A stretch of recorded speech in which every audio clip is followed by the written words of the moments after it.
അനുസ്യൂതം പാടി പുകഴ്ത്താം, സ്വർഗീയ വൃന്ദവും ചേർന്ന് അനുസ്യൂതം പാടി പുകഴ്ത്താം, സ്വർഗീയ വൃന്ദവും ചേർന്ന്. നിങ്ങൾക്കേവർക്കും ഉയർപ്പ് തിരുനാളിൻ്റെ മംഗളങ്ങൾ ഹൃദയപൂർവ്വം നേരുന്നു. ഉത്ഥിതനായ യേശു നൽകുന്ന സമാധാനവും പ്രത്യാശയും നിങ്ങളുടെ ജീവിതങ്ങളെ ധന്യമാക്കട്ടെ എന്ന് ആശംസിക്കുകയും ചെയ്യുന്നു. വിശുദ്ധ യോഹന്നാൻ്റെ സുവിശേഷം 20-ാം അധ്യായത്തിൽ ഇരുട്ടായിരിക്കുമ്പോൾ തന്നെ ശവകുടീരത്തിങ്കിലേക്ക് പോകുന്ന മഗ്ദലന മറിയത്തെ നാം കാണുന്നു. ഈശോയോടുള്ള അളവറ്റ സ്നേഹത്തോടെ മരണത്തിന് ശേഷം 3-ാം പക്കം കല്ലറ സന്ദർശിക്കുന്ന മറിയം, അതും ദിവസത്തിൻ്റെ ആരംഭത്തിൽ തന്നെ, മറ്റെല്ലാ കാര്യങ്ങൾക്കും മുൻപേ. ഉത്കടമായ സ്നേഹത്താൽ പ്രചോദിതയായി ശവകുടീരത്തിലെത്തുന്ന മറിയം കാണുന്നത് ശൂന്യമായ കല്ലറയാണ്. അവൾ ഉടനെ ഓടി ശിമയോൻ പത്രോസിൻ്റെയും യോഹന്നാൻ്റെയും അടുത്തെത്തി, കർത്താവിനെ കല്ലറയിൽ നിന്ന് അവർ എടുത്തു മാറ്റിയിരിക്കുന്നു, അവനെ അവർ എവിടെ വെച്ചുവെന്ന് അറിഞ്ഞുകൂടാ എന്ന് പറയുന്നു. മറിയത്തിൻ്റെ വാക്ക് കേട്ട് ശിമയോൻ പത്രോസും യോഹന്നാനും ഓടി വന്ന് ശൂന്യമായ കല്ലറ ദർശിക്കുന്നു. പിന്നെ നാം കാണുക കല്ലറയ്ക്ക് വെളിയിൽ കരഞ്ഞുകൊണ്ട് നിൽക്കുന്ന മറിയത്തെയാണ്. ഇവിടെ മഗ്ദലന മറിയം വിശ്വാസികളായ നമ്മളുടെ പ്രതീകമാണ്. വെള്ളവസ്ത്രം ധരിച്ചിരിക്കുന്ന ദൂതൻ മറിയത്തോട് നീ എന്തിനാണ് കരയുന്നത് എന്ന് ചോദിക്കുന്നു. എൻ്റെ കർത്താവിനെ അവർ എടുത്തുകൊണ്ടുപോയി, അവർ അവനെ എവിടെയാണ് വെച്ചിരിക്കുന്നതെന്ന് എനിക്കറിഞ്ഞുകൂടാ. ഇത് പറഞ്ഞിട്ട് പുറകോട്ട് നോക്കിയപ്പോൾ ഉത്ഥിതനായ യേശുവിനെ കണ്ടെങ്കിലും മറിയം തിരിച്ചറിയുന്നില്ല. തോട്ടക്കാരനെന്ന് കരുതി തെറ്റിദ്ധരിച്ച് സംസാരിക്കുന്നു. നാം പലപ്പോഴും ഉത്ഥിതനായ യേശുവിനെ ദർശിക്കാതെ ശൂന്യമായ കല്ലറ നോക്കി വിലപിക്കുന്നവരാണ്. നമുക്ക് ചുറ്റുമുള്ള ശൂന്യതയുടെ നേരെ പകച്ചു നോക്കി അർത്ഥമറിയാതെ നാം കരയുന്നു, ഭയപ്പെടുന്നു. നമുക്ക് ചുറ്റും നിറഞ്ഞു നിൽക്കുന്ന ശൂന്യതയ്ക്കും അതിൻ്റെ ഭയാനതയ്ക്കും അപ്പുറം യേശുവിനെ തിരിച്ചറിയാൻ നമുക്ക് കഴിയണം. നമുക്കറിയാം, നമുക്ക് ചുറ്റുമുള്ള ലോകത്തിൽ ശൂന്യത നിറഞ്ഞു നിൽക്കുന്നുണ്ട്. സമ്പത്തിന് മധ്യത്തിലെ ദാരിദ്ര്യത്തിൻ്റെ ശൂന്യത, വെറുപ്പിൻ്റെ ശൂന്യത, ഏകാന്തതയുടെ ശൂന്യത, വിഷാദത്തിൻ്റെ ശൂന്യത. അതിനെ നോക്കി വിലപിക്കുന്ന ആയിരങ്ങളുണ്ട്.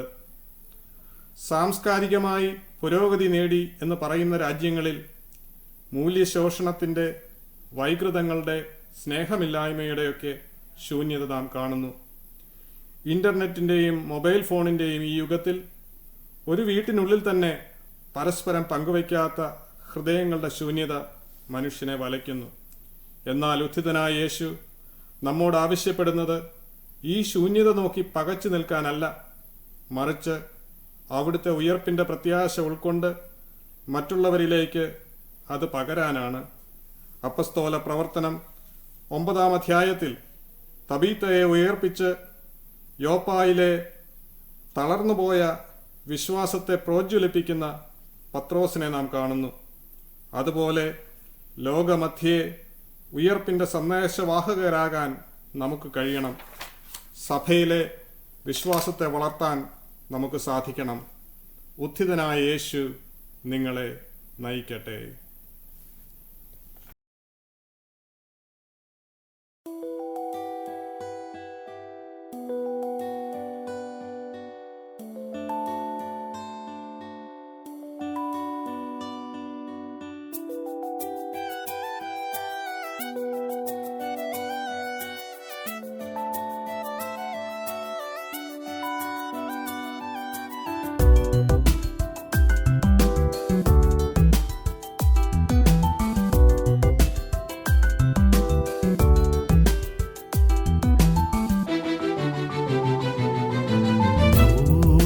മരിച്ചിട്ടും കല്ലറ കണ്ടിട്ടും മരണം മറയ്ക്കാത്ത തമ്പുരാനെ, ക്രൂശിൽ മരിച്ചിട്ടും കല്ലറ കല്ലറ കണ്ടിട്ടും മരണം മറയ്ക്കാത്ത തമ്പുരാനേ, ഉത്ഥിതനായി നീ എൻ മുന്നിലെത്തവേ നിറയുന്നു സ്വർഗ സന്തോഷമെന്നിൽ.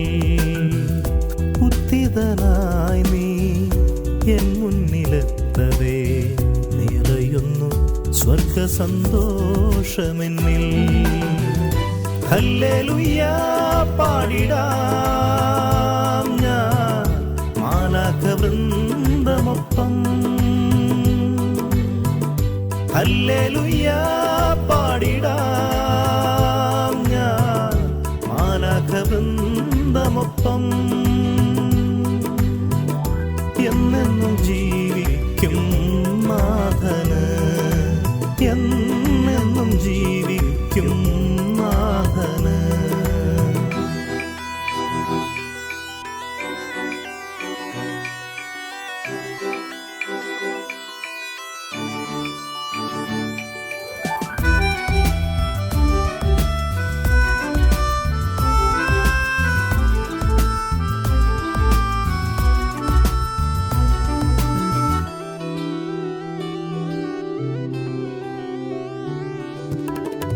ദൂരെ ഞാൻ നിൻ കല്ലറയോരം ഓടിയെത്തുമ്പോൾ പുഞ്ചിരി തൂകി കാത്തിരിപ്പൂ നെഞ്ചിലെ മുറിവോടെ.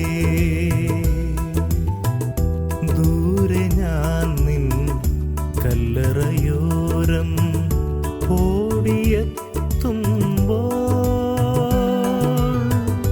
പുഞ്ചിരി തൂകി കാത്തിരിപ്പൂ നെഞ്ചിലെ മുറിവോടെ.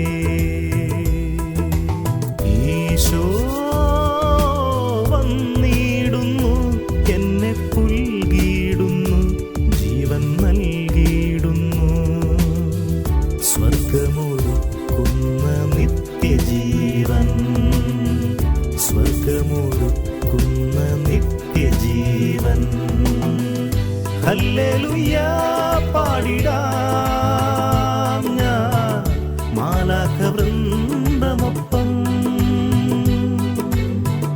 ഹല്ലേലൂയ പാടിടാം ഞാൻ മാലാഖവൃന്ദമൊപ്പം.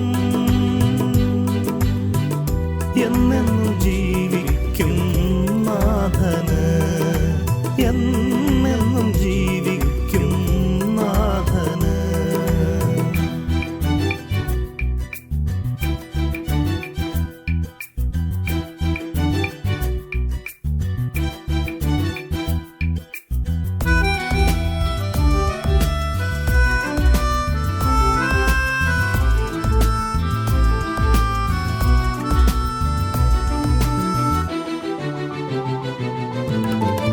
ചാരെ വന്നൻ കൈ പിടിച്ചു നീ കൂടെ നടന്നപ്പോൾ